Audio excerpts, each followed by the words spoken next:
All right, should what you post on social media be able to get you fired? You guys are debating this online right now after a Texas school district canned a teacher for her tweets. We want your take in our live survey. Should inappropriate social media posts be grounds for firing? You can weigh in on khou.com/vote now, or we're using our mobile app.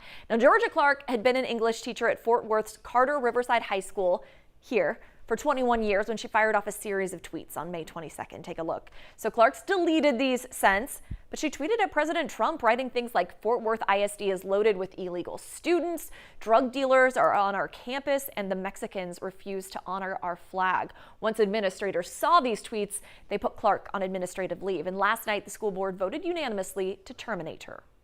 This is a learning moment, I think, for teachers. Not only they're responsible for the academic support of their students, but also to treat them with dignity and respect.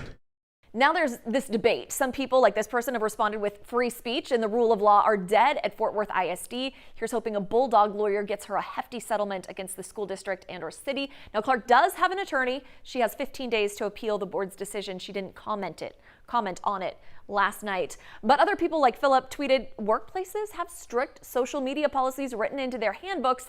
Yes, you can be fired for saying dumb stuff on the internet if it reflects poorly on your employer.